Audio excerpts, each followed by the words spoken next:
नमस्कार। देश देशांतर में आपका स्वागत है। मैं हूं इरफान। आज से लगभग 140 साल पहले जन्म हुआ था कथाकार मुंशी प्रेमचंद का। 56 साल की उम्र में जब उनका निधन हुआ तो वो 15 उपन्यास, 300 से कुछ अधिक कहानियाँ, 3 नाटक, 10 अनुवाद, 7 बाल पुस्तकें और हज़ारों पेज के लेख, संपादकीय, भाषण, भूमिका, पत्र वगैरह की रचना कर चुके थे।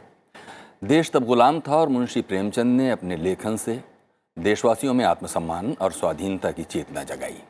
उनकी लेखनी इतनी समृद्ध थी कि इसने कई पीढ़ियों को प्रभावित करते हुए साहित्य की यथार्थवादी परंपरा की नींव रखने के साथ साथ हिंदी कहानी और उपन्यास की एक ऐसी परंपरा का विकास किया जिसने एक पूरी सदी के साहित्य का मार्गदर्शन किया और जो आज भी बड़े आकर्षण का विषय है।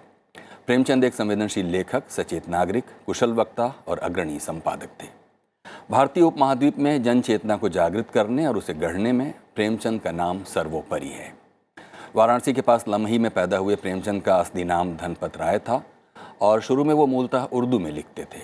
शुरू में उन्होंने अपना लेखकीय नाम नवाब राय रखा था, लेकिन जब उनका पहला कहानी संग्रह सोज़े वतन जब्त हुआ तो उसके बाद वो प्रेमचंद नाम से लिखने लगे और हिंदी के उपन्यास सम्राट के रूप में स्थापित हुए। प्रेमचंद की रचनाएं हमारी ऐसी विरासत हैं जिसके बिना हिंदी के विकास को अधूरा ही माना जाएगा। आज भी प्रेमचंद की किताबें घरों का ऐसा हिस्सा हैं जिन्हें पढ़ा और दिलों में संजोया जाता है। कई बार इन किताबों पर लगे हल्दी और तेल के दाग इस बात की गवाही देते हैं कि इन्हें गृहिणियों और कामकाजी महिलाओं ने भी बड़ी लगन से पढ़ा है ताकि वो अपने बच्चों और आने वाली पीढ़ियों तक वो मूल्य और विश्वास पहुंचा सकें जो उन्हें मानवता से संपृक्त कर सकते हैं। मुंशी प्रेमचंद ने थोड़ा समय मुंबई की फिल्मी दुनिया में भी गुजारा और कुछ फिल्मों का हिस्सा भी रहे। 1934 की फिल्म मजदूर की पटकथा मुंशी प्रेमचंद ने लिखी, लेकिन जल्दी उस वातावरण से सामंजस्य न बना पाने की वजह से वो वापस आ गए।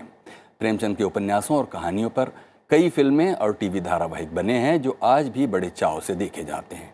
हिंदी साहित्य में कहानी का पर्याय बन चुके प्रेमचंद की स्मृति को समर्पित है आज का देश देशांतर, जिसे हमने नाम दिया है कहानी हिंदी साहित्य की। यानी आज का देश देशांतर हिंदी साहित्य की कहानी ना होकर कहानी का दूसरा नाम यानी प्रेमचंद की चर्चा के लिए आयोजित है। और चर्चा में हमारे साथ आज हैं बेहद ख़ास 3 मेहमान।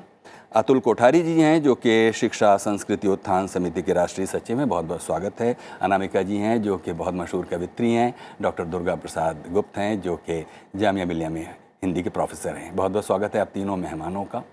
अतुल जी, आपसे शुरू करेंगे कि आज प्रेमचंद को याद करना लगभग आप समझिए कि 2 सदियों के लोग उनके साहित्य से लगभग रूबरू हैं। कितना ज़रूरी है और उसकी प्रासंगिकता आप किस रूप में देखते हैं?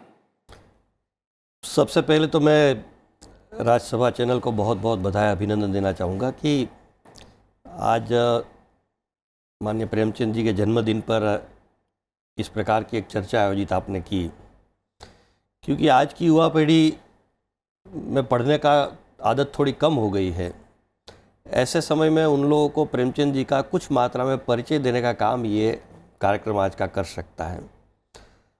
और प्रेमचंद जी ने जिस प्रकार लिखा तो एक कोई व्यवसाय लेखक की तरह उन्होंने नहीं लिखा, लेकिन एक उद्देश्य, एक लक्ष्य लेकर लिखा और जीवन जिया दोनों। और एक व्यक्ति किस प्रकार के समग्रता से सारी बातें लिखता है, संजोता है और संघर्ष करता है। यानी जब देश एक प्रकार से कहिए कि अंग्रेज़ों का शासन था यहाँ, और ऐसी परिस्थिति में उनके खिलाफ लिखना, उस समय क्या स्थिति होती थी हम जानते हैं। आज भी बहुत कम लोग हैं कि जो सत्ता के खिलाफ कुछ आवाज़ उठा पाते हैं। तो ऐसे समय में जब भारत परतंत्र था और इस स्थिति में जो उन्होंने लिखा, और उर्दू, फारसी, हिंदी ऐसे कई भाषा के विद्वान और सब प्रकार से लिखा, मजदूरों के लिखा, महिलाओं पर लिखा, समाज के लिखा, राष्ट्र के लिए लिखा, संस्कृति के लिए लिखा, भाषा के लिए लिखा। तो ऐसा एक समग्र व्यक्तित्व के धनी ऐसे लेखक, इसीलिए शरद चंद्र ने उसको शायद कहा उपन्यास सम्राट थे वो। अनेक विद्वानों और लेखकों ने उनके बारे में लिखा, उनकी जीवनियाँ लिखी गई। तो ऐसे व्यक्तित्व को समाज के सामने लाना ये बहुत महत्वपूर्ण कार्य आज का है। और इसलिए मैं लगता हूँ कि आज के ये कार्यक्रम बहुत ही उपयोगी और लोगों को प्रेरणा देने वाला कार्यक्रम है। और हम आपके लिए भी बहुत आभारी हैं अतुल जी कि आप हमारे साथ हैं और बीच बीच में आप उन ज़रूरी बिंदुओं पर हमारा ध्यान खींचेंगे। डॉक्टर अनामिका, हम आपसे पूछेंगे कि अगर प्रेमचंद के साहित्य में महिला विषयक अगर जो संदर्भ हैं उनको ही अगर मुख्य रूप से केंद्र में रखकर आपसे इस चर्चा को थोड़ा आगे बढ़ाएं, तो आप कैसे देखती हैं कि प्रेमचंद ने महिलाओं के सवाल को उस समय, जबकि देश अभी दास्ता की बेड़ियों में ही था और बहुत सारी ऐसी चुनौतियां थीं सामाजिक और नैतिक जिनके सामने उन्हें रूबरू होना पड़ता था? देखिए, मैं उनकी दलित नायिकाओं से बात शुरू करती हूँ। जी। जब आपने उस तरह से देखने को कहा है तो उनकी एक कहानी है घास वाली, जिसके चरित्र जो है मूलिया है, बहुत सप्राण। प्रेमचंद का एक बहुत बड़ा, वैसे तो प्रेमचंद गरीबी के चेहरे की एक एक झुर्री पहचानते थे, एक एक झुर्री, जैसे बूढ़ी काकी के चेहरे की झुर्रियाँ पहचान रहे हैं, वैसे ही वो घास वाली मूलिया के हाथ में पड़े हुए ठेले, या जो गंगी है जो अपने ठाकुर के कुएं से पानी भरने जाती है और बिना भरे भाग आती है, क्योंकि वहाँ भर के भागती है, लेकिन तब तक उसका पति, दलित पति, जो कि पता है उसको कि उसको तो पानी ठाकुर के कुएं से नहीं मिलना है, तो सड़ा हुआ पानी पी रहा है, उसी समय वो आती। तो दलित नायिकाओं की जो भाषा उन्होंने रची है ना, उसका छंद इतना तेजस्वी, जैसे खुरपी और दराती का तेज होता है, उस तरह की तेजस्विता उनकी दलित नायिकाओं की भाषा में है और उसके दृष्टि में है। उसके अलावा आप देखेंगे, जैसे ये बहुत बड़ा अवदान होता है किसी कोई पूर्वग्रह काट के एकदम से दराती कर और गढ़ जैसे घास गढ़ी जाती है, वैसे पूर्वग्रह भी आप किसी चरित्र के बारे में गढ़ के फेंक दें। तो सारी तेजस्विता वंचित वर्गों में भी जो सबसे वंचित है उसके पास है एक नैतिक जीवन दृष्टि, जो उसकी ठनकार, भाषा की ठनकार में परावर्तित होता है। आप सूरदास जैसे अगर आप रंगभूमि की बात करें, तो जो औरत भागती है अपने पति से मार खा के, वो उस अंधे भिखारी की कुटिया में सुरक्षित खुद को महसूस करती है। तो गांधी का वैभव एक अंधे सूरदास में, जो कि दलित है, परावर्तित करना, मुझे लगता है उसके साथ साथ एक विश्वसनीयता, एक अविश्वसनीय पुरुष कौन है, कौन ऐसा पुरुष है जिस पर हम भरोसा कर सकती हैं। वैसे में एक दलित नायक को उभारना, ये मुझे लगता है बहुत बड़ा क्रांतिकारी उनका कदम था। और दलित नायक ही उनके आदर्श नहीं होते, उनके जितने आदर्श होते हैं वो गरीब तबके के लोग होते हैं। तो एक पूर्वाग्रह कि हम अगर वंचित हैं तो हमारी जीवन दृष्टि बाधित होगी, हमें बहुत सारी कुंठाएं होंगी, हमें नैतिक अवमूल्यन आ जाएगा, हम जिसको कहते हैं कि हम एक तरह की नेगेटिविटी से भर जाएंगे। इसको धीरे धीरे इन्होंने उखाड़ फेंका, वीड आउट कर दिया। और दिखाना, समझाने से ज़्यादा अच्छा होता है करके दिखा देना। इतने बड़े वितान से जो क्षण चुनने चाहिए भारतीय जनजीवन से, उन्होंने सिर्फ दलितों में ही आदर्श नहीं खड़ा, जुम्मन मियाँ, मुसलमान जितने भी चरित्र हैं वो आदर्श हैं। ये भी कितना बड़ा प्रतिपक्ष खड़ा करना है। आप गांव में से जो चरित्र चुन रहे हैं, जो जनजीवन से जो चरित्र चुन रहे हैं, उसका नैतिक परिष्कार इस तरह से उन्नत दिखाना, विपरीत परिस्थितियों में भी वो चमकता है। बिल्कुल, और अंदर रह जाता है। उनके सारे के सारे ऐसे वंचित नायक नायिकाएं जो परेशान हाल तबकों से आते हैं, वो हमारी आत्मा के, हमारी मस्तिष्क के परमानेंट सिटीजन्स, स्थायी नागरिक बन के रह जाते हैं। और हमें जब दुविधा जगती है जैसे किसी भी वक्त, तो हम वो चरित्र हमारे संदर्भ कोश की तरह चमकते हैं और हमारी दुविधाओं से हमें बाहर निकाल लाते हैं उंगली पकड़ के। उनके संवाद हमारे कानों में गूंजते हैं। खासकर वो घास वाली, जब उससे लिबर्टी लेने की कोशिश करता है वो जमींदार का लड़का, तो जो भाषा वो बोलती है वो ऐसी मार्मिक है। मार्मिकता जो भाषा की और संवादों की होती है, वो कटार की तरह अंदर रह जाती है। हम समझते हैं, ये आपने बहुत महत्वपूर्ण बात कही, कुछ ऐसी अनजानी और अब अचर्चित कहानियों का जिक्र करते हुए आपने इन चरित्रों का नाम लिया है। डॉक्टर अनामिका, हम आपके पास लौटेंगे। डॉक्टर दुर्गा प्रसाद, हमको बताइए कि आज जबकि ये बात बहुत कही जाती है कि चाहे वो आधुनिक चेतना और सौंदर्यबोध के दृश्य को अगर संदर्भ में रखें तो प्रेमचंद को की चर्चा करते हुए किन बिंदुओं की तरफ आप चाहेंगे कि नए छात्रों का, साहित्य प्रेमियों का ध्यान इस बात पर जाए कि 140 साल बाद भी हम प्रेमचंद को उतना प्रासंगिक पाते हैं?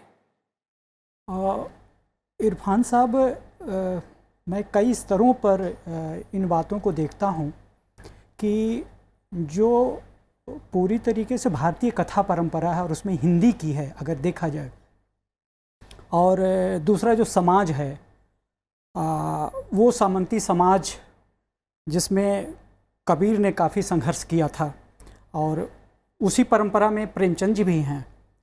और वो कथा की परंपरा जो अपने यहाँ कहना चाहिए कि एक तरीके से जातक कथाओं और लोक कथाओं की वो परंपरा आई थी, और एक मिडिल ईस्ट से आई थी दास्तान गोई की, और एक जो पश्चिम से चीज़ें मिली हुई थी। अगर आप देखें ये तीन चीज़ें हैं, लेकिन प्रेमचंद अपनी चीज़ों को ईजाद करते हैं। और वो तिलस्मी, अय्यारी और जासूसी का जो दौर था, और जिसके बहुत बड़े कहना चाहिए कि एक तरीके से पाठक वर्ग थे, उन्होंने एक सामाजिक चेतना वाले, एक राष्ट्रीय चेतना वाले मतलब पाठक को तैयार किया अपनी कहानियों के माध्यम से, अपने उपन्यासों के माध्यम, अपने उन नवजागरणकालीन लेखन के माध्यम से। तो मैं, और दूसरी बात है कि एक चीज़ हम लोग बहुत भूल जाते हैं कि जो भाषा तैयार हुई वो केवल खालिश हिंदी नहीं है, वो उर्दू के लेखक हैं।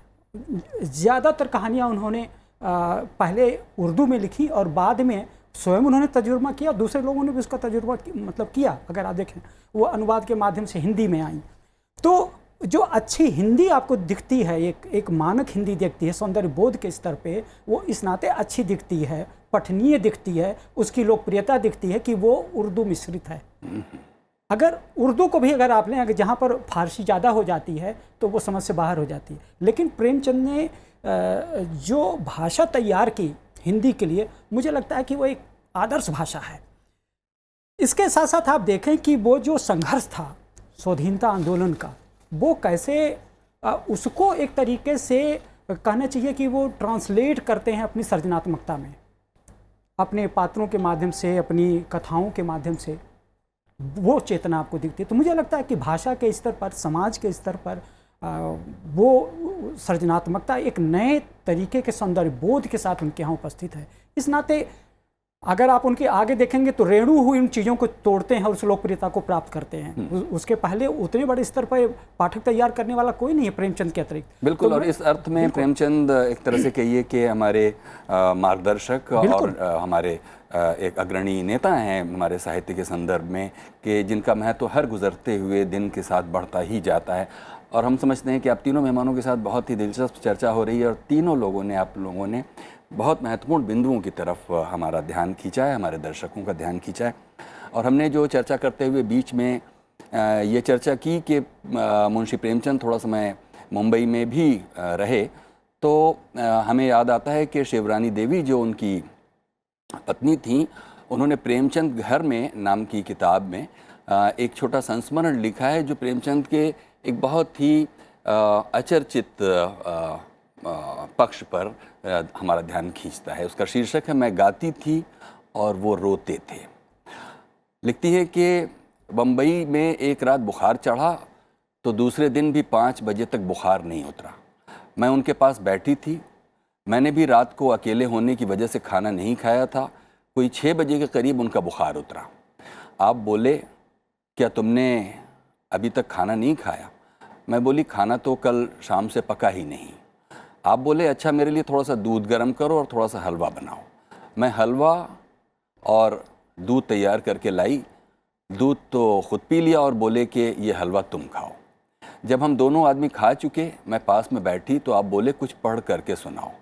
वो गाने की किताब मैंने उठा ली और मैंने गाने की किताब उठाकर उसमें से लड़कियों की शादी का एक गाना था, वो मैं गाने लगी। मैं गाती थी और वो रोते जाते थे।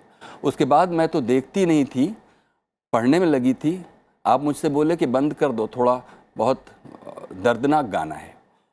लड़कियों का जीवन भी क्या है, कहाँ बेचारी पैदा हों और कहाँ जाएंगी जहाँ अपना कोई नहीं है। देखो ये गाने उन औरतों ने बनाए हैं जो बिल्कुल ही पढ़ी लिखी ना थीं।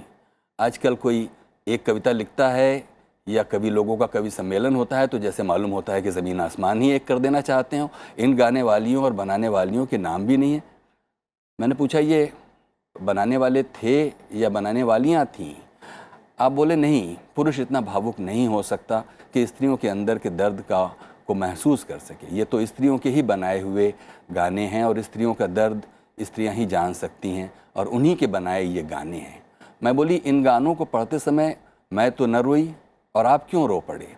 आप बोले तुम इसको सरसरी निगाह से पढ़ रही हो, उसके अंदर तक तुम पहुंचने की कोशिश नहीं कर रही हो। मेरा ख्याल है कि तुमने मेरी बीमारी की वजह से दिलेर बनने की कोशिश की है। तो मैं बोली कि कुछ नहीं, जिन स्त्रियों को आप निरीह समझते हैं कोई उनमें निरीह नहीं है। अगर मैं निरीह तो स्त्री पुरुष दोनों ही हैं, दोनों परिस्थिति के हाथ के खिलौने हैं। जैसी परिस्थिति होती है उसी तरह दोनों रहते हैं। पुरुषों के पास ही कौन बैठकर उनके भाई बंद बैठे रहते हैं और संसार में आकर सब अपनी किस्मत का खेल खेला करते हैं। आप बोले जब तुम ये पहलू लेती हो तो मैं ये कहता हूँ कि दोनों एक दूसरे के माफिक अपने अपने को बनाते हैं और उसी समय सुखी होते हैं जब एक दूसरे के माफिक होते हैं और उसी में सुख आनंद है। मगर हाँ, इसके खिलाफ दोनों हों तो उसमें पुरुष की अपेक्षा स्त्री अधिक निरीह हो जाती है। इस प्रसंग को पढ़ने के बाद जो शिवरानी देवी ने बम्बई के इस प्रसंग को लिखा अपनी किताब में, अतुल कोठारी जी आपने खुद जितना प्रेमचंद को पढ़ा, उनके इस पक्ष पर आप क्या कुछ कहना, कुछ सोचते हैं कि इस पर भी कुछ चर्चा होनी चाहिए? जिस तरह से उन्होंने एक लोकगीत को अपनी तरह से बताया। प्रेमचंद जो लिखते थे और उसकी भावनाएं थी, उनका दोनों का समन्वय था इसमें, और बहुत ही भावनाशील व्यक्तित्व था उनका। ये एक तो पहली बात इसमें दर्शाते हैं वो।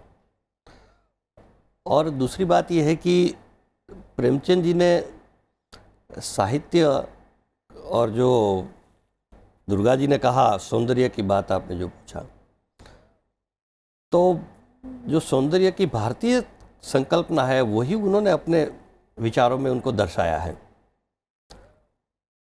और साहित्य और जीवन उनको उन्होंने अलग नहीं किया है, दोनों का बहुत ही तालमेल उन्होंने बिठाया है। उन्होंने साहित्य की व्याख्या करते हुए कहा कि जीवन की जो व्याख्या होती है वही साहित्य की व्याख्या होती है। और प्रेमचंद के बारे में ये भी कहा गया कि अगर प्रेमचंद जी ज़्यादा उत्तर भारत में रहे और उसी दृष्टिकोण से लिखा, तो उत्तर भारत को आपने समझना है तो प्रेमचंद को पढ़ लीजिए।